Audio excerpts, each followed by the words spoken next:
Hi guys, welcome to Anju and me and vlogs. അപ്പോൾ ഇന്ന് ഞാൻ മഷ്റൂമാണ് ഉണ്ടാക്കാൻ പോകുന്നത്. അപ്പോൾ മഷ്റൂം റോസ്റ്റ് ഉണ്ടാക്കാമെന്ന് വിചാരിച്ചിട്ട് നമ്മുടെ വാങ്ങിച്ച മഷ്റൂമാണിത്. അപ്പോൾ ഈ മഷ്റൂം നമ്മൾ പ്രിപ്പയർ ചെയ്യുമ്പോൾ ഇത് ഇങ്ങനെ പൊട്ടിച്ചെടുക്കുക.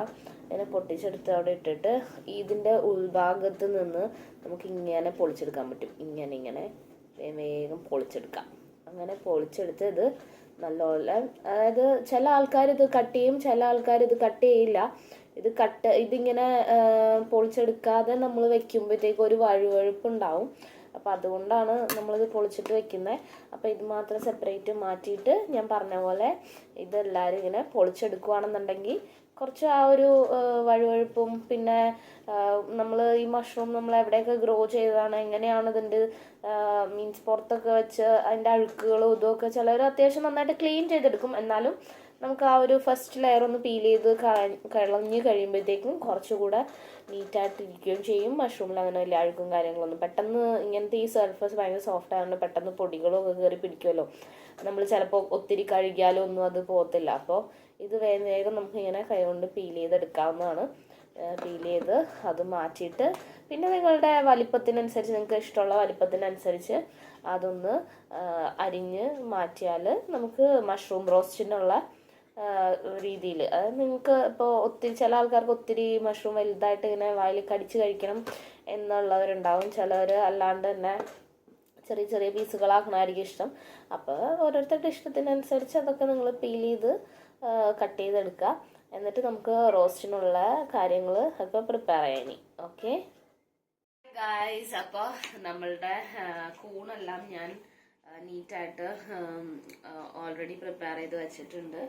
അതായത് മഷ്റൂംസ് എല്ലാം, പിന്നെ ബാക്കി ഇത് ഓണിയൻ, ടൊമാറ്റോ, കറി ലീഫ്, ഒരു 2 പച്ചമുളക്, പിന്നെ ഗാർലിക്, ജിഞ്ചർ, ഇത്രയും കാര്യങ്ങൾ ഞാനിവിടെ എടുത്തിട്ടുണ്ട്. അപ്പോൾ ഇനി നമുക്ക് പ്രിപ്പയർ ചെയ്യുന്ന പരിപാടിയിലേക്ക് പോവാം. അപ്പോൾ ഇനി ആദ്യമായിട്ട് ഞാൻ പാൻ ചൂടാക്കാൻ വെക്കാൻ പോവാണ്. അപ്പോൾ പാൻ ഓൾറെഡി ഞാൻ ഇവിടെ എടുത്ത് വെച്ചിട്ടുണ്ടായിരുന്നു. പാൻ ചൂടാക്കാനായിട്ട് വെച്ചു. ഒരു 2 മിനിറ്റ് പാൻ ചൂടായതിനു ശേഷം അതിലേക്ക് നമ്മൾ ഇപ്പോൾ എണ്ണ ഒഴിച്ചു കൊടുക്കുകയാണ്. അപ്പോൾ പാൻ ചൂടാവുന്നുണ്ട്. അപ്പോൾ അതിൻ്റെ അകത്തേക്ക് നമുക്ക് ഇഷ്ടമുള്ളത്, ഞാനിവിടെ വെളിച്ചെണ്ണയാണ് യൂസ് ചെയ്യുന്നത്. അപ്പോൾ വെളിച്ചെണ്ണ ഒഴിച്ചു കൊടുക്കുകയാണ്.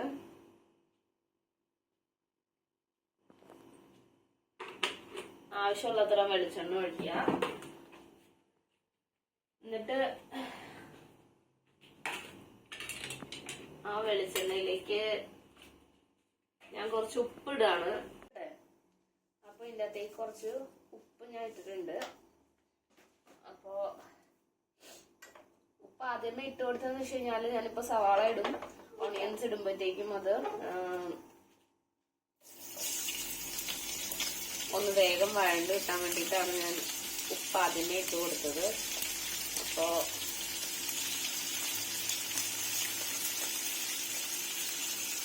സവാള ഞാൻ ഇട്ട് ഓൾറെഡി.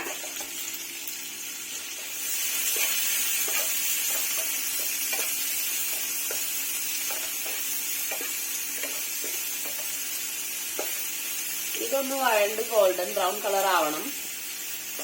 അപ്പൊ നമ്മുടെ സവാളയൊക്കെ നല്ലോണം ഒന്ന് വഴണ്ട് വന്നിട്ടുണ്ട്. അപ്പൊ അതിൻ്റെ അകത്തേക്ക് ഇനി ഞാൻ നമ്മൾ എടുത്തു വെച്ചിരുന്ന 2 പച്ചമുളക് നടുവേ കീറി ഇടുകയാണ്. 2 പച്ചമുളക് എടുത്ത് വെച്ചിട്ടുണ്ടായിരുന്നു. ആ പച്ചമുളക് ഞാൻ നടുവേ കീറിയിട്ടു.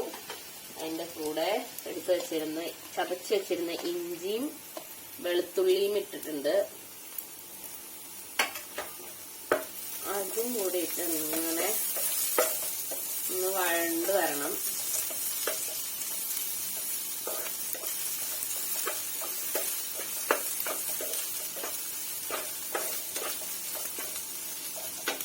അതും കൂടെ ഇട്ട് വഴണ്ട് വരുന്ന സമയത്തേക്ക് നമുക്കിനി വേപ്പില ഇട്ട് കൊടുക്കാം, കറി ലീവ്സ് ഇട്ട് കൊടുക്കാം. ഇപ്പൊ കറി ലീവ്സ് ഇട്ട് കൊടുത്തു.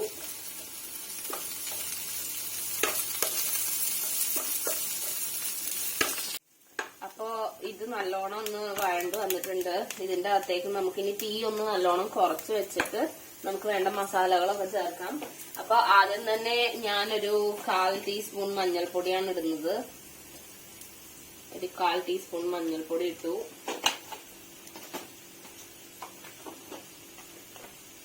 പിന്നെ ഒരു 1/2 ടീസ്പൂൺ മുളക് പൊടി ഇട്ടു.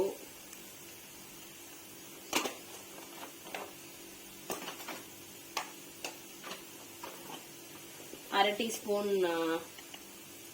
കൊറിയാണ്ടർ പൗഡർ ഇട്ടു.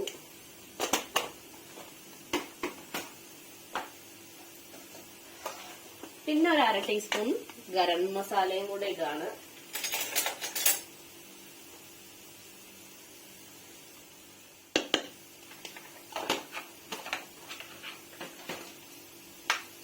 ഇനി എരിവ് അത്യാവശ്യം ഇഷ്ടമുള്ള ആളുകൾക്ക് വേണ്ടി കുറച്ച് പെപ്പർ പൗഡറും കൂടെ ഞാൻ ആഡ് ചെയ്യാണ്. ഒരു 1/4 ടീസ്പൂൺ മതി. കാരണം ഓൾറെഡി നമ്മൾ 2 പച്ചമുളക് ചേർത്തിട്ടുണ്ട്, ചില്ലി പൗഡർ ഒക്കെ ചേർത്തിട്ടുണ്ട്. അപ്പൊ ഇതിനി നല്ലപോലെ ഇളക്കി കൊടുക്കാണ്. മസാലയൊക്കെ ഒന്ന് മൂത്ത് നല്ല ആ പച്ചമണമൊക്കെ ഒന്ന് മാറി മസാല ഒന്ന് ഇതിന്മേൽ പിടിക്കണം. അപ്പൊ കുറച്ച് ഭയങ്കര ഹൈ ഫ്ലെയിം അല്ല, കുറച്ചുകൂടെ തീ ഒന്ന് കൂട്ടി വെച്ചിട്ട് മസാല ഒന്ന് പിടിക്കാനായിട്ട് നമുക്ക് ഇളക്കി കൊടുക്കാം. അപ്പൊ ഇതിന്റെ പച്ചമണം ഒന്ന് മാറി വരുന്ന ആ സമയം ആകുമ്പോഴത്തേക്കും നമുക്ക് നമ്മുടെ ടൊമാറ്റോസ് എല്ലാം ഇട്ട് കൊടുക്കാം. കട്ട് ചെയ്ത് വെച്ചിരുന്ന ടൊമാറ്റോ ഉണ്ട്, അപ്പൊ ആ ടൊമാറ്റോസ് ഇട്ട് കൊടുക്കാം. അപ്പോ പച്ചമണം മാറി വരുന്നേ ഉള്ളൂ.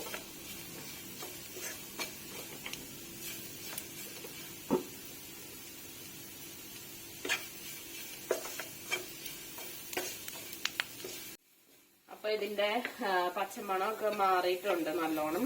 അപ്പൊ മസാലയൊക്കെ നല്ലോണം മൂത്തിട്ടുണ്ട്. അപ്പൊ ഞാൻ കട്ട് ചെയ്ത് വെച്ചിരുന്ന ബാലൻസ് ടൊമാറ്റോസും കൂടെ ഇതിലേക്ക് ഇട്ട് കൊടുത്തു. ഇതും കൂടെ ടൊമാറ്റോയും കൂടെ നന്നായിട്ടൊന്ന് ഉടയണം. അപ്പൊ അതുവരെ നമുക്ക് വെയിറ്റ് ചെയ്യാം. ടൊമാറ്റോയും കൂടെ ഉടഞ്ഞു കഴിയുമ്പോഴത്തേക്ക് നമുക്കിനി നമ്മുടെ മഷ്റൂംസ് ഇടാം ഇതിന്റെ അകത്തേക്ക്. നമ്മളിനി കട്ട് ചെയ്ത് വെച്ച മഷ്റൂം ഇതിന്റെ അകത്തേക്ക് ഇട്ട് കൊടുക്കാൻ പോവാണ്. അപ്പോ ആ മഷ്റൂംസും കൂടെ ഞാൻ ഇതിന്റെ അകത്തേക്ക് ഇടുവാണ്.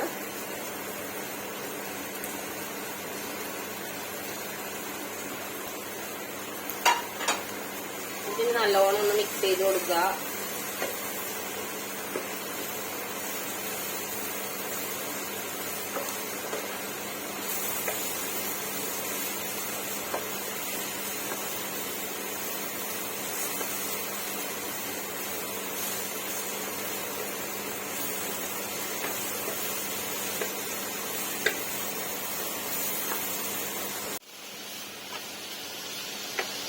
ഇപ്പൊ നമ്മുടെ മഷ്റൂം എല്ലാം നന്നായിട്ട് മസാല ആയിട്ട് മിക്സ് ആയിട്ടുണ്ട്. അപ്പൊ ഇനി ഇതൊരു 2 സെക്കൻഡും കൂടെ ഒന്ന് വെന്ത് കഴിയുമ്പോഴത്തേക്കും മഷ്റൂമൊക്കെ ഒന്നുകൂടെ ഒന്ന് ചുങ്ങി അതിന്റെ അകത്തേക്ക് യോജിച്ച് ചേരും. അങ്ങനെ ഫൈനൽ ലുക്ക് ഞാൻ നിങ്ങളെ കാണിക്കാം. അപ്പൊ നമുക്ക് 5 മിനിറ്റ് നമുക്ക് ഒന്ന് അടച്ചു വെച്ചത് വേവിക്കാം. അടച്ചു വെച്ച് വേവിച്ചതിന് ശേഷം ഞാൻ നിങ്ങളുടെ ഫൈനൽ ലുക്ക് ഇതിൽ കാണിച്ചു തരാം. മഷ്റൂം മസാല റെഡി ആയിരിക്കാണ്. ഇതാണ് മഷ്റൂം മസാലയുടെ ഫൈനൽ ലുക്ക്. അപ്പൊ ഇനി ഇത് നമുക്ക് ചോറും കൂട്ടി കഴിക്കാം. അപ്പൊ ഇതാണ് നമ്മുടെ മഷ്റൂം മസാലയുടെ ഫൈനൽ ലുക്ക്. അപ്പൊ എല്ലാ മഷ്റൂംസ് ഒക്കെ നല്ലോണം വെന്ത് എല്ലാ മസാലയുടെയും കൂടെ ചേർന്നിട്ടുണ്ട്. വളരെ ടേസ്റ്റിയാണ്.